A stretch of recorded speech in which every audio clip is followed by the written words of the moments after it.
ligado necesariamente al acto de consumir, porque trabajamos mucho la recaída de conducta. Hay habitualmente antes una recaída en el comportamiento antes que la recaída en el consumo. Y lo que se trabaja en los centros es la recaída en la conducta, que es mucho más importante.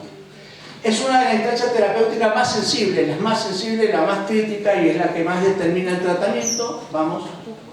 Hay que diferenciar recaída de retorno al consumo. Recaída es cuando la persona consume, se limita en ese consumo y se propone, le da culpa y se propone volver a tratamiento. Retorno a consumo es volver a consumir como antes o en muchos casos peor que antes. Esto ya está, dale el siguiente. No, para ahí.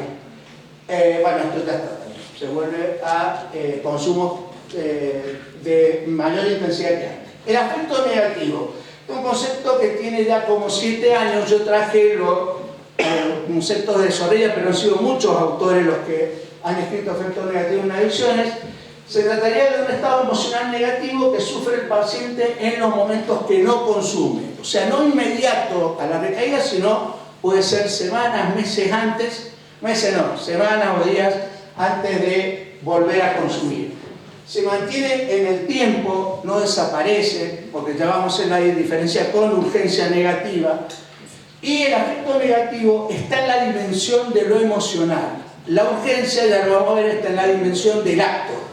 O sea, la urgencia es un acto, mientras que el afecto negativo es el estado emocional negativo. Y acá tienen 7 de los afectos negativos descritos. Los pusimos porque son los que encontramos en nuestra muestra, pero hay más. Sentimientos de frustración, disforia, anedonia, baja autoestima, irritabilidad, intensa ansiedad y distrés. ¿A qué les hace aportar esto? A la depresión. Esto parece depresión. Es uno de los puntos claves que vamos a tocar. Esto parece depresión. Son de hecho síntomas que pacientes depresivos sin consumo nos refieren. Vamos. Urgencia. Vimos afecto. Afecto viene a ser como el ambiente, el campo general. La urgencia es el punto dentro de ese campo. ¿Por qué? Porque la urgencia, ya les dije, es una dimensión conductual, es un acto. La persona, el paciente, se siente mal, con tensión desde hace horas y en un minuto decide consumir. Ese minuto es la urgencia. ¿Vale? Y hay urgencias supuestamente positivas, que son los que buscan adrenalina, me tiro en paracaídas, en parapente, etc. Vamos. Y hay urgencias negativas, que son las que vemos en los pacientes. Malestar, disconfort intenso, que me lleva al acto. Recuerden que urgencia es acto y afecto negativo es emoción o estado emocional. Vamos. Vamos, sigamos. Entonces, en definitiva, la persona que sufre urgencia negativa tomaría decisiones de manera intempestiva, inmediata, en un segundo, sin mediar ningún acto reflexivo. Vamos. Es una dimensión impulsiva, pero está unido a lo compulsivo, que es el afecto. UN y AN van unidas, ¿no? Yo las separo por término para mostrárselo, pero en el paciente todo va unido, no va separado. Vamos. Y aparecería en situaciones... El estrés es un elemento crucial acá, para desencadenar y para empeorar. Entonces, aparecería en situaciones de estrés y otros estados emocionales negativos, esto que les mencioné, la egodistonía, porque es compulsivo, se sienten mal, sensación de tensión. Vamos. Y la importancia es que la UN integraría estos dos circuitos, la impulsividad con la compulsividad, que es el afecto negativo. Estos dos circuitos que les mencioné anteriormente estarían integrados bajo, bajo el techo de la urgencia negativa. Vamos.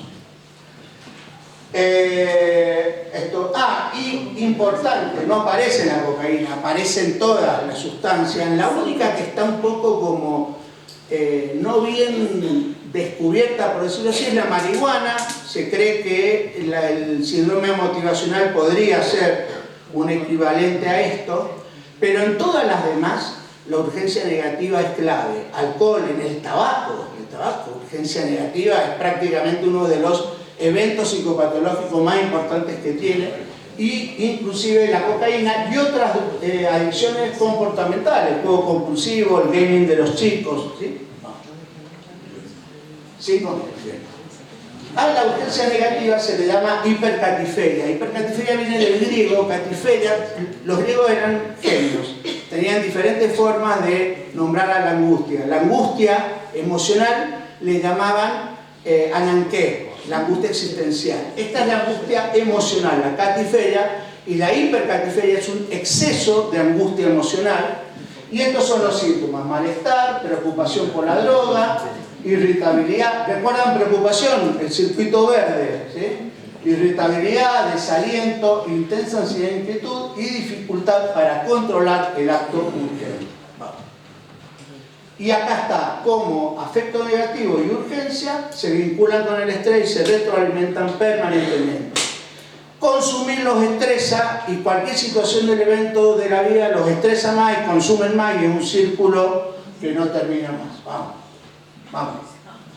Bueno, este es el trabajo, que le llamamos de esta forma un poco larga, ¿sí? Porque es un trabajo de investigación que aplicó para una tesis. Ahí estamos los autores, dos de los autores están ahí sentados. Vamos. ¿Qué fue lo que nosotros buscamos? Lo primero, que esto salió porque surgió porque veíamos que los pacientes no consumían por placer, consumían por malestar. Y que en la familia se intentaba estigmatizarlo diciendo que no les importaba nada. Uno veía que sí les importaba. Eso nos llevó a pensar si realmente el craving era un deseo, algo placentero. Esa era una de las variables que íbamos a estudiar, que debería disminuir.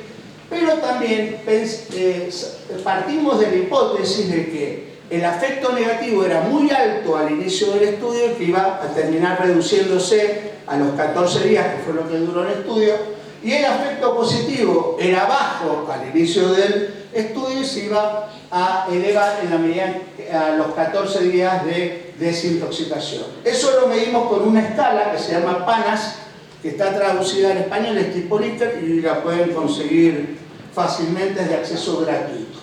El craving lo hicimos con el cuestionario de craving de cocaína, y la urgencia negativa es una dimensión de la impulsividad, y la medimos con una escala que se llama UPPSP, que es una escala dimensional, mide las 4 dimensiones de la personalidad, entre ellos urgencia negativa. ¿Qué fue? Tuvimos una muestra de 32 pacientes de 18 a 55 años, sin comorbilidades psiquiátricas severas de ningún tipo y sin ideación suicida, eran los criterios de exclusión. En el día 0 y en el día 14 les tomamos todas estas escalas: PANAS, cuestionario de craving, escala UPPSP, escala de Beck para depresión. Presten atención a esto porque va a ser importante, y la impresión clínica global. Además le hicimos muestras de sangre, de cortisol diurno y vespertino por el tema del estrés, y le hicimos screening urinario de drogas. Iban a estar internados en un lugar cerrado 14 días, pero era un requisito para la investigación. Además, y aparte hicimos otra cosa que después con los resultados terminó siendo algo importante. Los adiestramos a los pacientes para que cuando tuvieran intensas ganas de consumir, taquicardia o se sintieran muy tensos, fueran a enfermería y los enfermeros le tomaban la presión, la frecuencia cardíaca y la presión, frecuencia cardíaca y la frecuencia respiratoria. Pero, ¿por qué lo hicimos? No para que le tomaran, sino para que reportaran el craving, que era lo que a nosotros nos interesaba. Dale, ahora sí.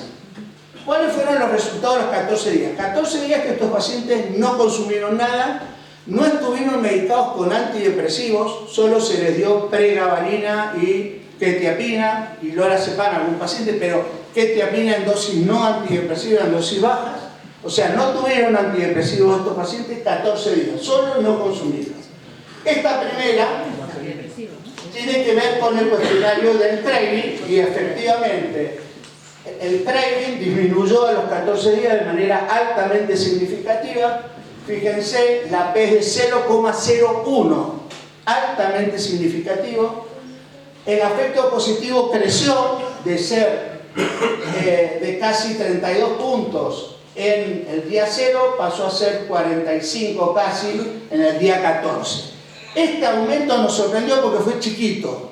En general nosotros pensábamos que el afecto positivo iba a estar en un promedio de 20 puntos, que es muy bajo, y lo notamos más alto que lo que esperaba. Después, si quieren, discutimos eso. Y el afecto negativo significativamente bajó. De ser más de 20 puntos al inicio, pasó a ser casi 15 al final de los 14 días. O sea que las tres hipótesis de este tipo fueron confirmadas. Bajó el afecto negativo, subió el afecto positivo y disminuyó el craving con 14 días de desintoxicación. Vamos. Esta es la escala UPP-SP. Es una escala que se llama inversa. ¿Por qué? Porque la urgencia negativa, mientras más sea, menos hay. Y la búsqueda de sensaciones, mientras más sea el puntaje, más alto sea, menor es. ¿Sí? Por eso ahí ven esos gráficos que parecen dicotómicos. Entonces, a los 14 días que vimos, día 0, alta urgencia negativa, día 14, baja urgencia negativa. Los otros variables del estudio de la personalidad no se modificaron significativamente, y eso era lo que esperábamos, que la única que se modificaba era la urgencia negativa, porque es la única de las dimensiones de la personalidad que se modifica con el aquí y el ahora. ¿Sí? Vamos. Acá, ¿qué fue lo que medimos? Esta es una de las cosas más importantes del trabajo. Fíjense, la BEC, que es una escala que mide depresión, es autoformulada, o sea, es autoadministrada por los pacientes, tiene altísima especificidad y sensibilidad, una de las mejores escalas que hay. Al inicio del tratamiento, o sea, estaban intoxicados estos pacientes, porque llegan a la clínica, estaban intoxicados, día 0, una BEC promedio de más de 15 puntos, promedio. Habían pacientes con 30, con 40, sí, ya entendimos. Y todos tenían más de 13, que es el punto de corte, que se dice depresión o no depresión. Al día 14, fíjense, BEC promedio de 4 puntos, absolutamente normal. BEC mejores que la mía, probablemente. ¿Sí? Sin antidepresivos y sin ningún tipo de medicación para la depresión. Vamos a la última. Eso lo practicó. Esa es importante. Esto es muy importante por otra, situación clínica que nos parece fundamental. Estos son los episodios de craving reportados por los pacientes, ¿sí? De los 32, 28 reportaron episodios de craving, solo 4 no. De esos 28, casi el 70% lo hizo hasta el día 5. Los primeros 5 días de abstinencia, los reportes de craving eran realmente de casi el 70% de la muestra. Ahora, fíjense, en un contexto de internación, el paciente, ¿cuándo les pide irse? Que ya está listo para volver a la casa. A la semana, a los 5 días. ¿Qué pasa? Esto está a full, eso es recaída, ¿sí? Por eso nos pareció un dato importante para después macharlo en la clínica cuando uno tiene que tomar decisiones con los pacientes internados. Vamos. Entonces, cuestionamos acá el constructo craving, que en castellano es deseo. ¿Por qué? Porque esto no tiene nada de placentero lo que les pasa a los pacientes. Por lo tanto, no hay una búsqueda de placer que el paciente necesite encontrar, y esto es lo que lo estigmatiza porque hace que los demás piensen que la quieren pasar bien. ¿Esto significa que yo voy a validar el consumo de los pacientes? No. Le voy a explicar que la única forma que tiene es al revés. Esto valida los tratamientos de abstinencia, porque le explicas que la única forma que tiene de que se le vaya ese infierno es bajando el glutamato. ¿Y cómo bajar el glutamato? Dejando de consumir. Entonces, justamente es una acción de comprensión de lo que le pasa, pero de establecer cuáles son las pautas de tratamiento reales. Dale, con esto termino. Bueno, estos son los 3 resultados básicos que ya les marqué. Dale. Bueno, esto también, ya lo dije, lo de los antidepresivos. Entonces, las conclusiones. Hay que reemplazar el término craving por urgencia. Porque craving no nos está diciendo nada, urgencia por consumir nos está diciendo que el paciente está desesperado. Afecto negativo y afecto positivo podrían ser fenotipos marcadores, o sea, un paciente con más afecto positivo tendría mejor pronóstico que uno con menos, y uno con menos afecto negativo, mejor pronóstico que uno con más. Hay que resignificar la motivación por el tratamiento y las recaídas, es decir, hay que tener en cuenta que los pacientes van a recaer cuando estén sometidos a gran cantidad de estrés, porque eso empeora la urgencia negativa y el afecto. En los primeros 5 días ya lo planteé, y las variaciones en la escala de B nos llevan a pensar que no es depresión, es afecto negativo. No sería buena práctica la prescripción de antidepresivos en pacientes intoxicados o que no están en abstinencia. Listo. Creo que terminé. Muchas gracias.